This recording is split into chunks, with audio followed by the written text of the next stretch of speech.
Good afternoon and welcome to Quick Trout right here on Saga 960 AM, or if you're watching on YouTube, this is episode number 20, I believe. Brendan, am I correct? That's right, So yes. it's episode number 20 right here. It's the official podcast of the Brampton Steelheads. My name is Mike Karafilidis. You know me as Mikey K, I guess. And my compadre, my partner, Brendan Lang, with me as always. We are broadcasters of the Brampton Steelheads. And Brendan, my friend, first, let's start off. How are you doing? And did you watch the Super Bowl? I'm doing all right. I did watch the Super Bowl kind of sparingly. It was kind of in and out. I didn't see the entire game, but yeah, I mean, obviously it wasn't a great game. I don't know how you felt going into it. I thought the Chiefs were going to win.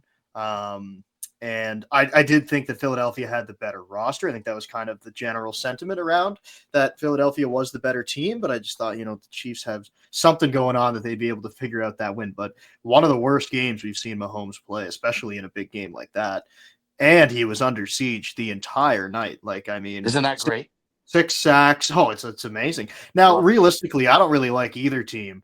So I wasn't really cheering too much for either side, but if I had to choose, I would like to see Kansas City lose as a Buffalo fan, and as pretty much a fan of any other team in the league, you probably want to see them lose. So, yeah, I mean, I didn't think they would, but Philadelphia was by far the better team, and it wasn't close.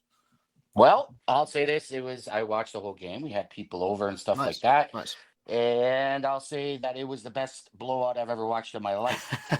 I was going for Philly right from the beginning. I loved the way they played. I was cheering so hard. I loved it so much. And I didn't want Kansas City to break that record. I really did. Yeah. And being an AFC guy, I'm kind of, I like Mahomes. I like Jalen Hurts. Don't get me wrong. But I just don't like Kansas City. I'm just sick of them. Like, enough is enough. Of course. Time for Philly, their second Super Bowl. Congratulations! It's so awesome to watch it. The best usually blowouts. You change it and whatever whatnot. No, not me. Not us. We kept it the whole time. Everybody's sitting down. It's like yes. I would say more. So more, everyone you were with was cheering for Philadelphia. Yes, you got it. Yeah. Okay. Yeah. So we were, and everybody was just like, yes, more points. I wanted them to hit 50. I wanted them to hit 50. Oh yeah. So, but you never see Mahomes under siege. You know that under siege like that. That defense was so good for Philadelphia, and the offense was good. I expected Barkley to have a better game than he did, Saquon, but the Jalen Hurts was awesome. In that game. And if you could have gave an MVP. My last take on this: if you could have gave an MVP, I would have gave it to the whole defense of Philadelphia instead of that one player. That's just me. Yeah, I mean, as you said, I thought it was going to be like if they could contain Saquon Barkley, they would have a pretty good chance of winning. But I think he ran for just over 50 yards. Jalen Hurts ran for more yards than Barkley did. Yes, he did. Yeah, Hurts was over 70 yards, and he obviously played well passing the ball too. And then, like you said, the defensive line, of course, just decimated the Kansas City offensive line. Then you have the rookie Cooper DeJean on his birthday getting the pick six, the cornerback for Philadelphia. Beautiful. So it's, everything went right for Philly, and obviously they completely deserved that. Remember last year they got off to that really good start, then they absolutely fizzled out down the stretch. Yeah.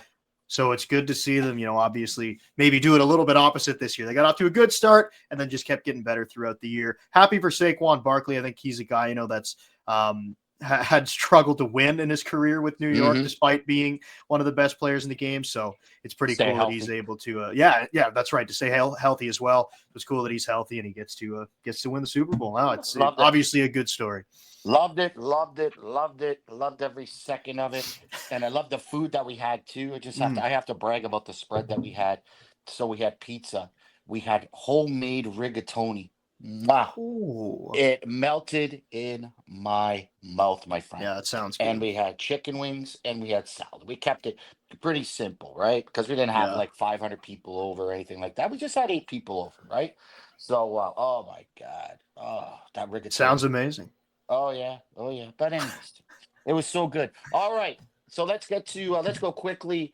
The last 2 Steelheads games, of course, huge wins, 10-3 over the Erie Otters, and a huge 6-0 win for the Steelheads over the Kingston Frontenacs. A combined score of 16-3 in 2 games. Brendan, thoughts? And are the Steelheads back? Yes, the Steelheads are back. I'm going to say that right now in those 2 games. I think it just shows the type of capabilities that the team has. When I mean, obviously they have the offensive ability, but I think that even more important in those numbers is 3 goals over the 2 games, and one of the games being a shutout. I mean, we talk so much about the team defense and how that's struggled at different points of this season, whether that be in their own zone, through the neutral zone, whatever it is. That they have had some struggles throughout the year. So for that to be able to lock down the way it did over this past weekend, you're going to get the scoring with guys like Martone and Rakoff and McDonnell and Misa. Of course, Right. you're going to get the scoring from those guys. But to see it happen on the defensive side of the puck, I think is so big for this team's success going forward. Of course, you get a blowout game against Erie, and sometimes you can get a little bit complacent in those games, but they didn't. They kept the pedal to the metal the entire time. And then after you get that big win, again, sometimes there could be a little bit of complacency going into the next game. We just won big. We're going to do the same thing here today. But it wasn't like that at all. Complete, full 60-minute effort the next time out against a really good team in Kingston, and a team that, is in the standings around the Steelheads and could possibly be playing in the playoffs, could possibly even be jockeying for position for the playoffs, if the Steelheads really go on a run here. So I think the Kingston game was really telling for me. You did it against Erie, the Western Conference, but you did it again the next day as well. So that's obviously huge. And also big that Jack Ivankovic, he seems to start be getting on a roll here with his second shutout of the season against Kingston. How about a couple milestones in that weekend? Rakoff tying a single season game record with 6 points in 1 game. How about Finn Harding? The same. Yeah. 5 with most single most game most. Bleh. Let me go through that again. Maybe the Super Bowl's in my head a little bit still. 5 points in 1 game, set another season record for as a Steelheads defenseman. Now we're talking about Steelheads defensemen like Ethan Del Mastro. We're talking guys, Nick Hague, for example. Thomas Harley. These are guys that the Pittsburgh Penguins draft pick passed. Yeah. Unbelievable. Congratulations to Finn. And, of course, to Carson Rakoff as well. A lot of milestones, Brendan, in this weekend. Connor Smith, 200 career games. Jakob Fibiger, 100 career games. The milestones just keep getting more and more, and you got to like that. But, total team effort from the team in 2 games. James Richmond didn't like the way those 3 goals were scored. Yep. And I think it was addressed because it was unbelievable the way they played against Kingston. Total great team effort. As you said, the defense was really, really good in that game.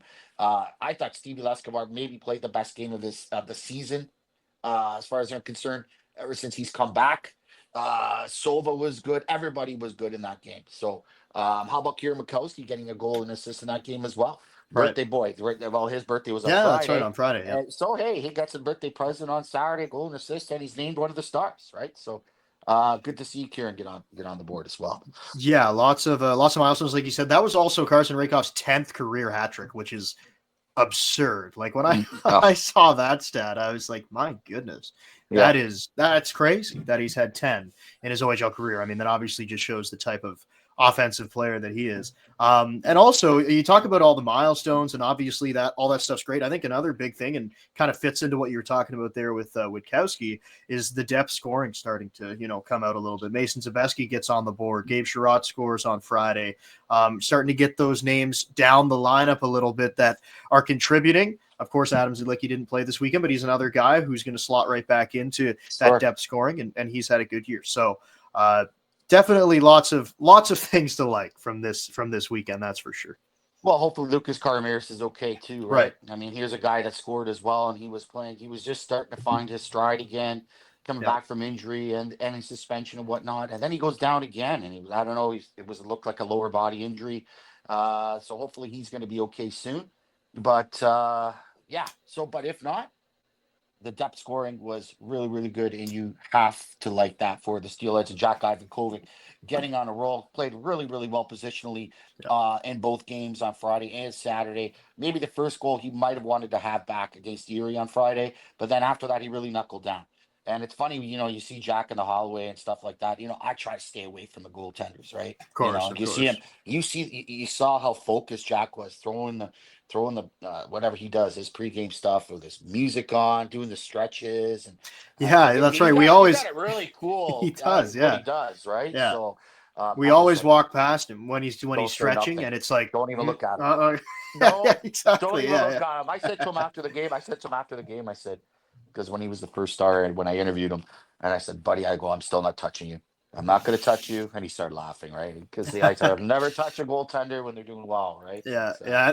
And remember what James Richmond told us before the game? He said Jack was back in there because he won against Erie, and he said if he wins again, he's going to be back in the net for the next one. So, simple as that. yeah, exactly. So we're going to likely see him against Sudbury. I would think within the 3 games, you'll see Gillespie in one of the 3. Maybe that North Bay game on Thursday. We'll have to see how that works. But again, I mean, Gillespie is also, he's played pretty well when he's been counted on too. Yeah, So if good you backup. can get get that kind of tandem going, and what is it now? 19 games left in the season. I That's think it. that's right. Less than 20 That's still a games lot. left. That's a So lot of it games is. left. It's a ton of games. That's It's a tons.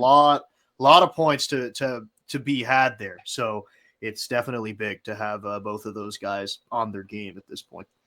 Yeah. So great showing, and we have a great guest coming on today, and we are going to talk to him when we come back right here on Trout Talk on Saga 960 AM, or if you're watching on YouTube.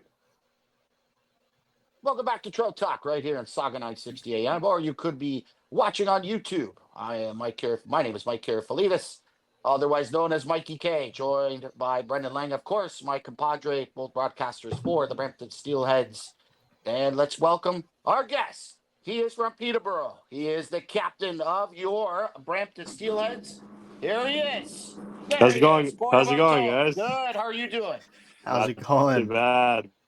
You look really Not too relaxed bad. over there. You got the hat on, everything. Everything must be good, huh? And in Steelheads land. Oh yeah, things are great right now. Yeah. Porter, I have no idea where you are, but you got a perma smile on your face right now. For the people that are watching on YouTube, you're frozen. I think we're Oh, good there now. we go. Oh, Okay, we're good. there we Can go. you see me Okay, now? okay. Yes, sir. Perfect. Perfect. Porter, let's talk about the past 2 games. I want to ask you first: is this team back? Yeah, I mean, I don't think we were ever gone, and we weren't really out of anything. Um, I think maybe we had a little something after the trade deadline, and every championship team goes through adversity, and I think we've had lots of adversity, and I think that's what's going to bring us closer together. So we knew we talked to each other, we said everything we need to say, and just we need to let our actions speak louder than our words. And I think that's what we did this past weekend, and hopefully we can continue that on through the rest of the season here. And you kind of talked about that after the trade deadline, but what was the difference this past weekend? Is there anything that you can kind of point to that felt different in those 2 games that obviously created those 2 big wins? I think just our details, maybe. We really harped on that through practice and in our video meetings and everything. We wanted to play better defensively to create offense, and I think we did that in both games, putting up 10 goals the first game and then getting a shutout and winning 6-0 the second game. I think we focused on that compete level, and I think everyone kind of bought in, whether it was the first line, the fourth line, or the third pair, right to our goaltending. I think everyone we all have one goal, and we kind of figured if we want to win hockey games, we're gonna need to do it together. All right. So last year, you know what? Yeah. Quite unbelievable what you've been doing this year. 76 points so far this year. You had 71 all of last year through 60 games played. This year, 40 points, or excuse me, and 40 games played, 76 points. What has been going well for you lately, and what did you work on in the offseason? Yeah, I think coming this year, I definitely want to take a bigger role on. I kind of want to lead this team on the ice and off the ice. And I think a lot of my credit goes to this team. And it doesn't happen without the people in the room and the people you play with. You play with good hockey players, and you're getting passes, and they're buried on passes you give them. But yeah, I think a lot of it goes to your team, but also I just wanted to work on kind of everything in the off season. Just from my skills, my skating, just get it overall bigger. And I feel like I've I've been more dominant this year, and I think I still got a bit more to show here in this later half and going into the playoffs. You mentioned there about leading off the ice. Now, of course, you kind of have almost a full season on your belt. We were just saying 19 games left to go this year. How has the experience been as the captain, and how have you kind of been able to lead the team a little more off the ice this season? Of course, with that leadership role.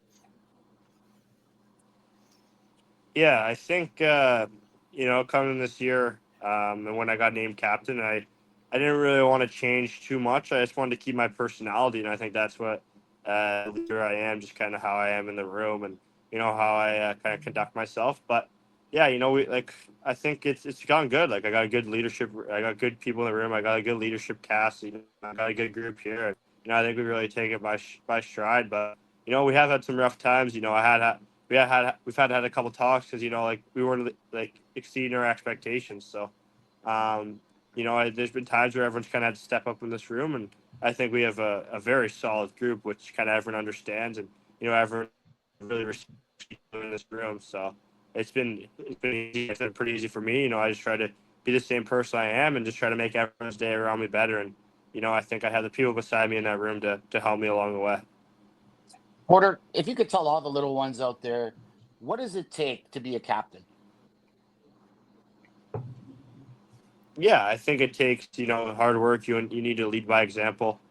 I think it takes just you got to be able to talk. You got to know when to step up and say the right thing. And then I feel like you just got to be yourself. I think that's the biggest thing. You got to be yourself. You just gotta show what you know, and I think you just really gotta believe in what you believe. And I think if you do that, and leaders are leaders, and people follow you if you're the right leader. I want to take things off the ice now. Of course, the Super Bowl just passed. Did you watch the game, and who were you rooting for? Was the outcome good in your eyes?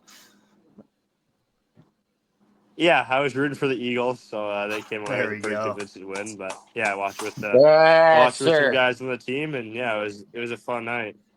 Yeah. Yeah, that was the best blowout I've ever seen in my life. Yeah, I'll tell you that. awesome. I was telling Brendan, we had people Yeah, over, it's pretty crazy. and I don't know what kind of spread you guys had, but we had this homemade rigatoni. Oh my god, it melted in my mouth, my friend. I'll tell you that right now. Ooh, But anyways, all right. yeah. So I want to circle back to Oh the yeah. a little. Oh yeah, I'm thinking about it now, huh? Okay, one time I'm going to bring you some. I swear to you. We talked about you, with the Connor Bedard thing. Getting setting the record with 22 points, passing him right in the U18 Worlds. So I was asking you, you've been the captain and all that kind of stuff of everything, pretty much. So how many medals do you have, and how big is your trophy case in your basement? Must be big, no? Yeah, I've had the opportunity to win. I think lost medals since I was a little kid. I have actually hockey sticks hanging in my room at home, and I have medals hanging on each one of them. I don't know how many I have, but my dad made them for me. So Oh, that's awesome. it's pretty cool to see those accomplishments. In little hockey tournaments when you're a kid, and then kind of get into more serious tournaments, whether it's championships and stuff. So yeah, it's always fun. Very cool. And one of the kind of things you did this year, of course, was playing in the top prospects game, the first one that had ever happened against the U.S. National Development Program. You got to be the captain. So what was that experience like? And just maybe talk a little bit about sort of the rivalry between those two entities, the CHL playing against the development program. Yeah, it was definitely a cool opportunity to be able to share that with different top prospects in the CHL. It's always cool when you get to come together with other top prospects and play against the best from the U.S. And there's always a rivalry between Canada and USA. But yeah, I think it was pretty cool. We come away with a 2-0 series win, so that was also cool. You got to take a win out of it, and it's fun to meet new people and see people you play with in other tournaments. So it was overall an amazing experience. So I did a little digging and whatnot, and it's pretty cool what your family does on Boxing Day. You guys have a hockey party in the pond in the backyard, and then you guys bring it in to watch the game when the Canada starts. So talk about that. How long you guys been doing that for down in Peterborough? Yeah, my family's done that for as long as I remember. You have a nice pond out there. You can have a big crew over there play some pond hockey, and then usually go watch a World Junior game. And this is the first year we didn't have it because my whole family is in Ottawa. So it was pretty Right. cool. I kind of live out my childhood dream. And your World Junior teammate and Carson Rakoff, obviously you guys have great chemistry. Talk about that relationship. I mean, how that's built so quickly. Obviously, he gets traded over here in the off season, and it seems like you guys have been playing together your entire lives. Yeah, it's been good. I actually knew him from a couple summers. We trained together, kind of skated in the summer. So when he got traded, I kind of figured we might be playing together this season. When it did happen, we kind of read off each other very good. Chemistry, we're passing to each other, and just I think we're really trying to help contribute to this team, and I think we just want to win games for our team, and I think we just got to continue to keep playing the right way, and hopefully everything turns out good. Yeah, I want to congratulate you too on your 100th career assist. Pretty cool as well. There's another thing for you. And how special would it be to win a championship with a guy that you got traded with in Angus MacDonell? How special would that be? Because you guys were brought here together to win a championship, and you guys have known each other a long time. How special would that be? Yeah, it'd be amazing. He's been my best friend since my first year back in Sarn. He came here and we're there now, so we're pretty close, and I think it'd be amazing. Just not for us to win a championship for this whole team. With this core group for enough years now. So we take everything that we're very serious. I think we have a goal and we set it, and like I said before, we got to let our actions speak louder than our words now. And got to ask you about the game coming up tomorrow against, at the time of recording this, tomorrow against the Sudbury Wolves. It seems like every time you guys play, there's always, it seems like a playoff atmosphere on the ice. So what are you kind of looking forward to in that game coming up tomorrow? Yeah, I'm, it's a 4 game.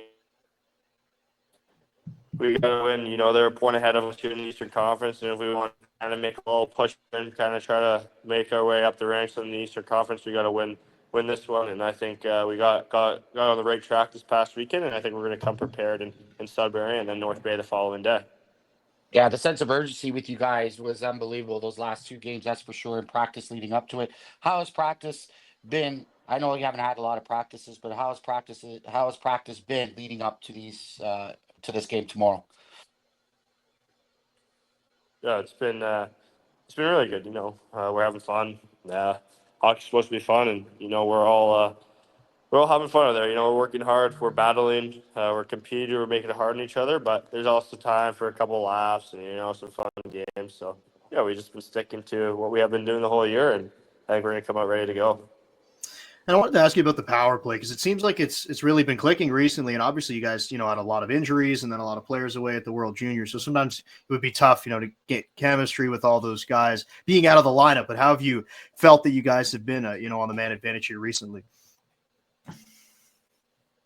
Yeah, I think it's been getting better. We still have a lot of room for improvement. I think I know we expect more out of ourselves on that power play, and we want to score every time we get on the ice. So I think it is coming together more. We've been practicing practice.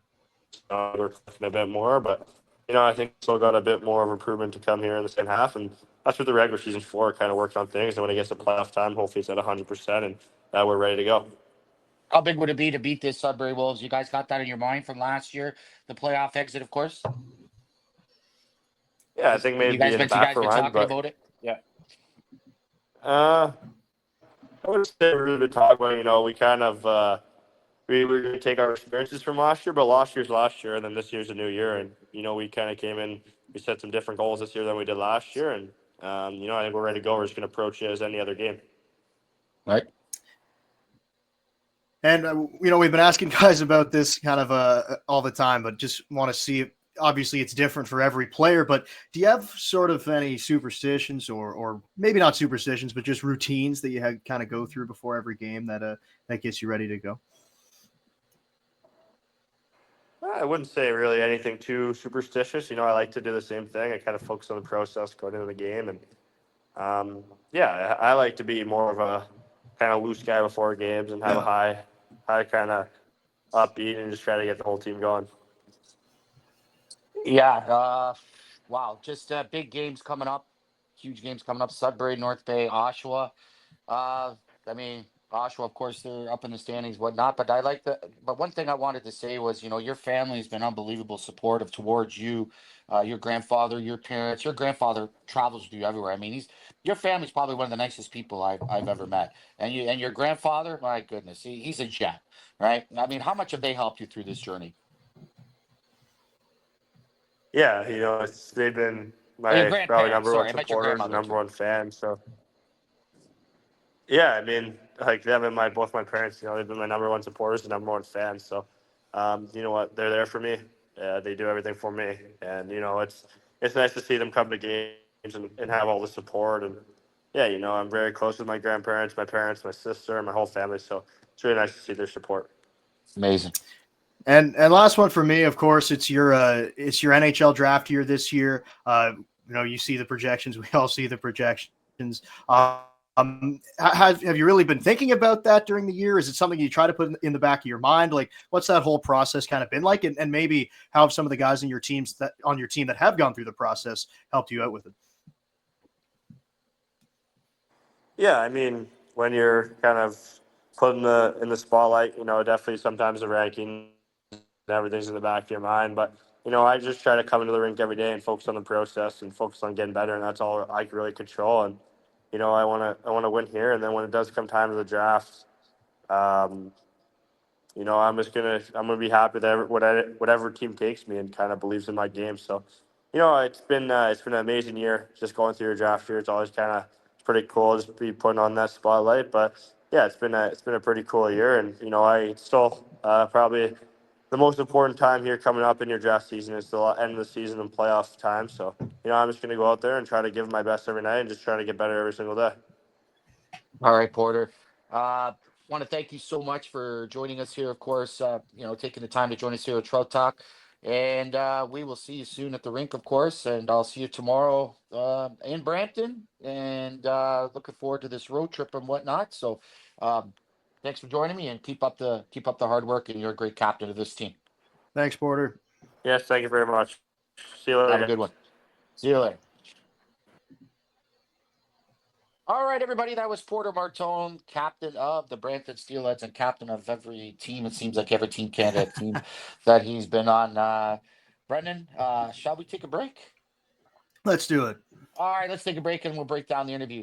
This is Trout Talk right here in Saga 960 AM. Welcome back to Trout Talk right here in Saga 960 AM. Mikey K, Mike Karafilidis, along with Brendan Lang.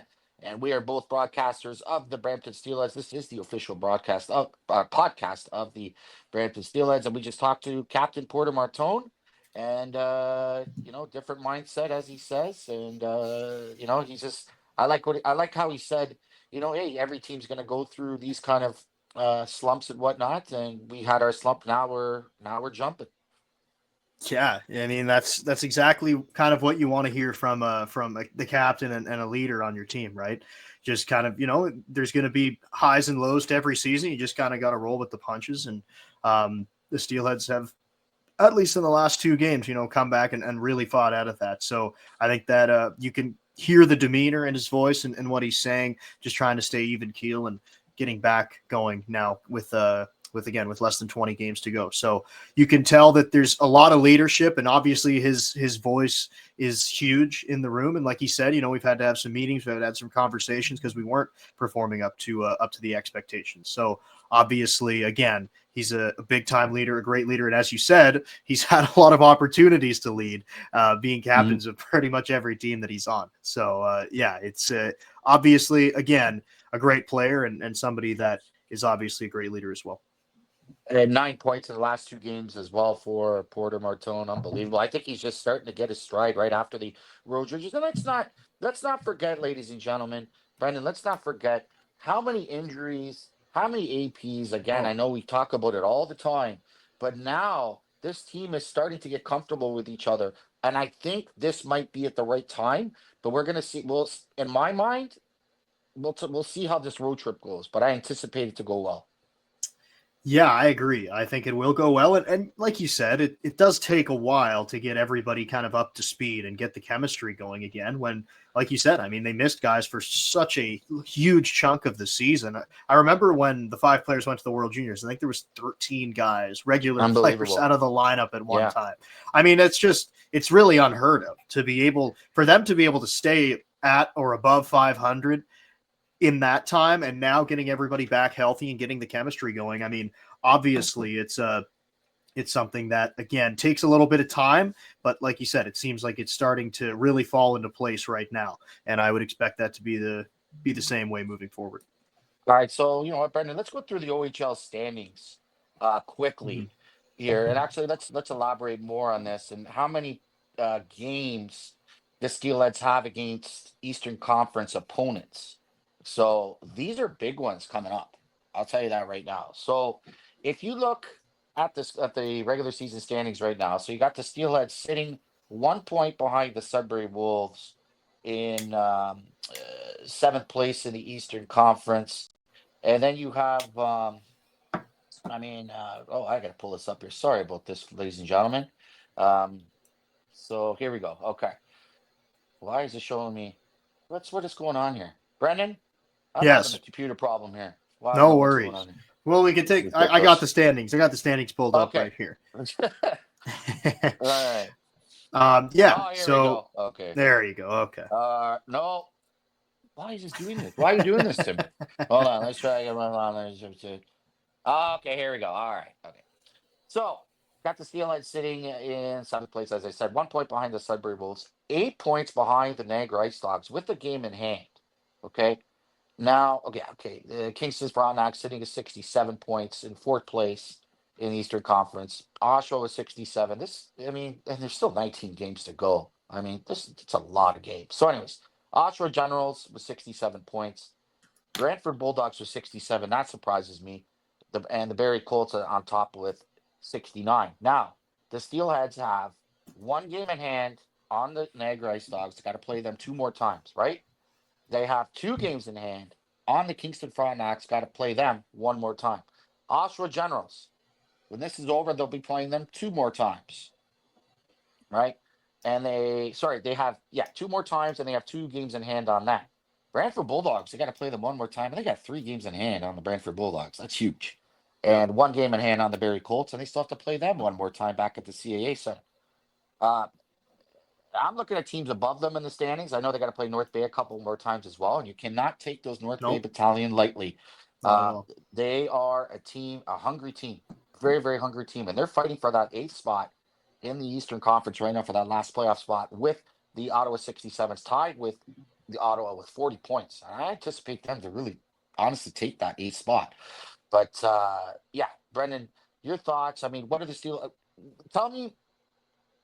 I'll get to it. I'll get to it after your thoughts. But with 19 games left, if the Steelheads want to make a push, maybe for third or fourth in the Eastern Conference, let's say realistically, what do you think the record has to be in the last 19 games? Oh man, that's tough. I mean, obviously, you're saying third or fourth right now. I mean, Sure. if you're talking third or fourth, you might as well say first because it's really not that far from third and fourth to first Mm-hmm. place. I mean, what's the difference right now? 3 points. So 2 points. or Yeah. 2 points. Yeah, 2 points. So, I mean, I don't. It's really hard to say. I'm just trying to think. I mean, I think you would have to win of the 19 remaining to get up into that way. I think you'd have to win at least 13, 14 games, I would Yeah. think. I'd say 15. Yeah. Yeah, I'd say that 15. was kind of around that number, 13 to 15 games, and you're going to have to hope for obviously other teams to lose as well. So you'd have to go on quite a bit of a stretch. Obviously, it's not impossible, but even if they don't get into that sort of third, fourth, second area, they're going to be a really tough first round matchup for any Mm-hmm. team. Like, I mean, if you look at it right now, they're in seventh place, obviously 1 point difference from Sudbury. That can change a ton. They got 4 games left against the Sudbury Wolves. So, I mean, that can always be fluid. If they play, any team there, Oshawa, Brantford, Barrie, Niagara, like for them, the reward for finishing high in the conference is going to be playing the Steelheads, who as we expect, to be playing some of their best hockey going forward. So whether they get there or not, obviously, is going to be tough. Like I said, probably 13 to 15 wins you have to look at in the next 19, and hope for some losses as well, and beat the teams that are ahead of you. That's another big thing too. That's obviously in there as well. So if you look at that, I think that it's a possibility, but either way, they're going to be a tough first round matchup for anyone. Right, exactly. And I mentioned this on the broadcast before. I mean, in the intermissions when we talk, why can you, even on the road broadcast, on both broadcasts, but I'm going to mention it one more time. Why are people already penciling in the Steelheads already? Oh, they're going to be in 7th. Brantford's going to be in 2nd. Barry's going to be in 1st. Whatever, just saying, right? Right. There are 19 games left. 19.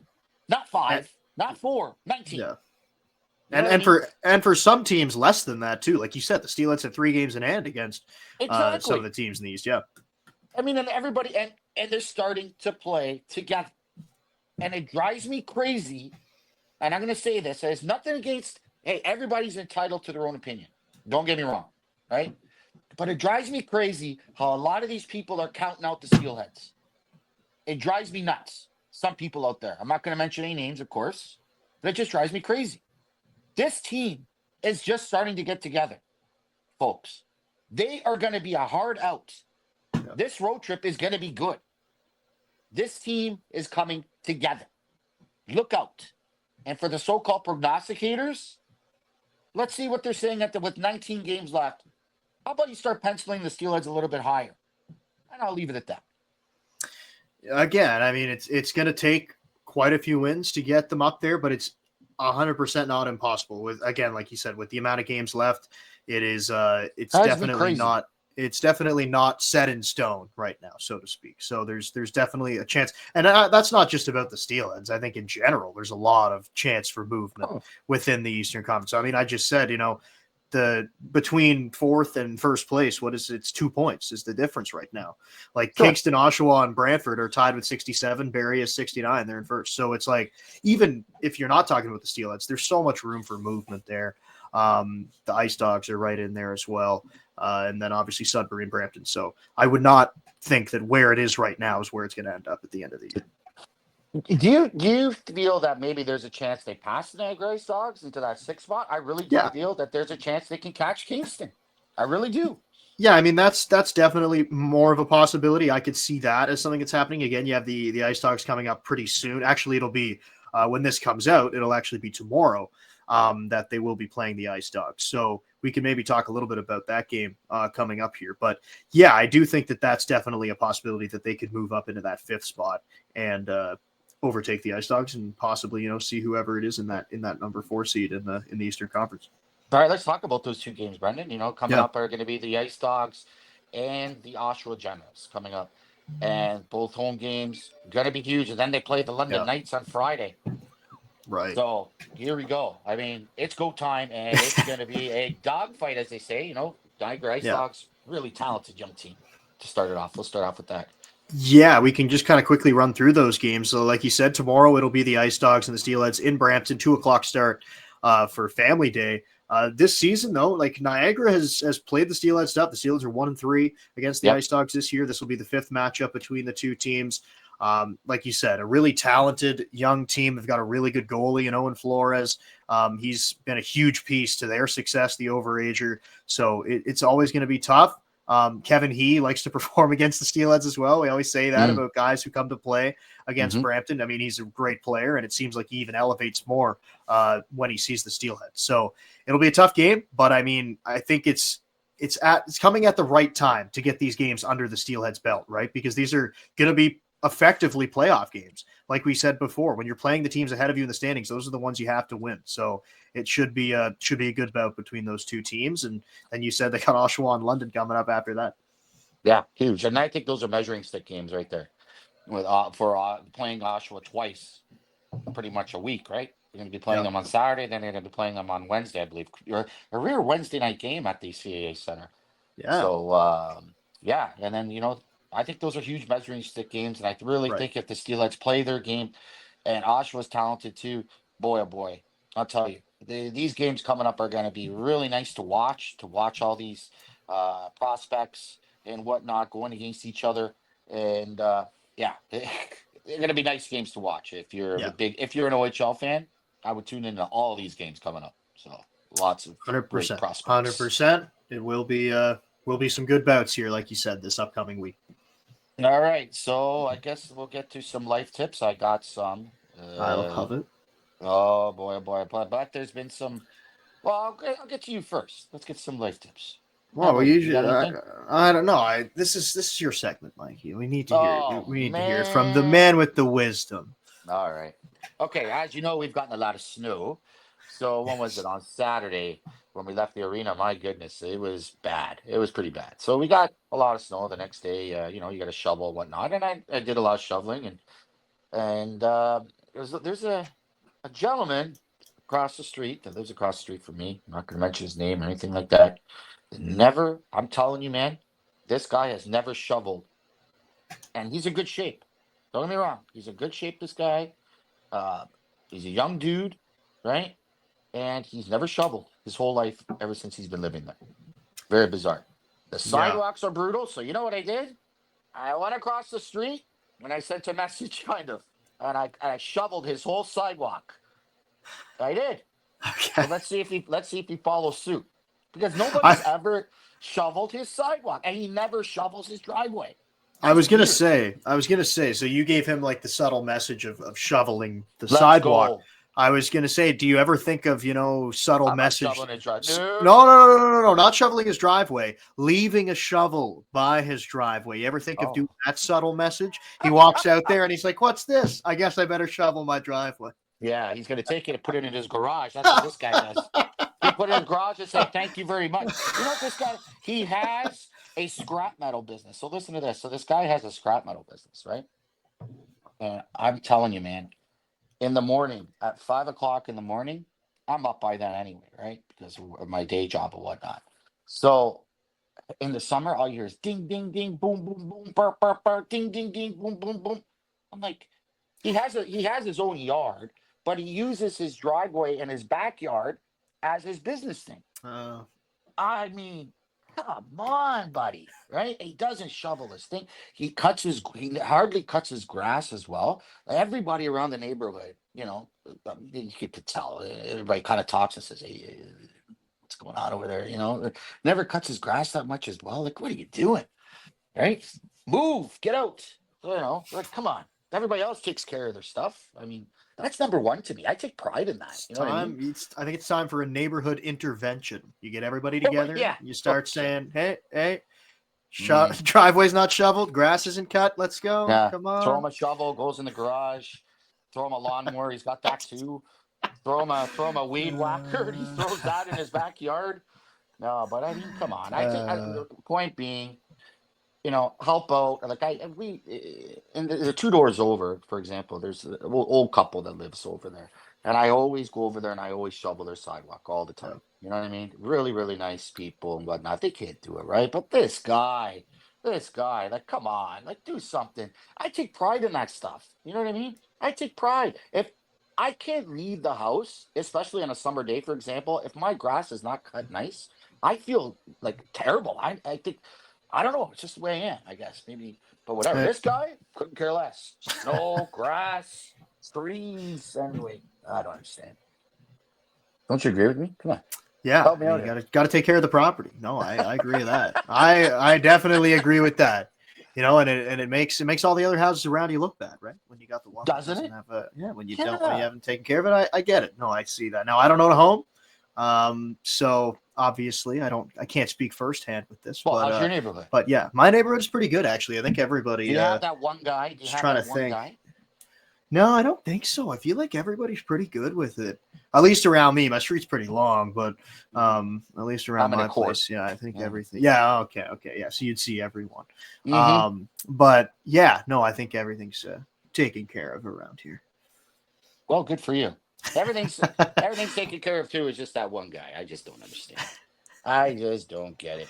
But yeah. What do you think, Brendan? You know what? Let's circle back to hockey for 2 seconds. What do you think the Wednesday, Thursday, and Saturday the game plan has to be? We'll just do this quickly, and then we'll Yeah, wrap it up. yeah, 100%. I think the game plan 100% has to be, and we talked about this with James Richmond, and we talked about it so much. Limit the odd man rushes. Obviously, that is something that has plagued them recently. So being able to again try to limit that, and then I feel like the Steelheads are best when they're forechecking, when they're pressuring in the offensive zone, and that's kind of what I saw in the past 2 games as well. Making the other team make those quick decisions, making their defensemen have to make the quick decisions and not allow the clean breakouts. I think that's when the Steelheads are at their best, when they're playing that fast, up the ice style of game. So I think that's something that that the Steelheads will definitely look for. And then I think we're starting to see that the Steelheads are going to be getting some really good goaltending down the stretch as well. So that everything kind of falling into place in that regard. I'm just going to say the forechecking has to be good, and they have to be physical. That's Yep. the only thing. Be physical and keep playing the way they're playing. All right. So that's going to do it for episode 20 here on Trout Talk right here at Saga 960 AM. If you're watching on YouTube, for Brendan Lang, my name is Mike Karafilidis, and we will talk to you, or you can hear us next time.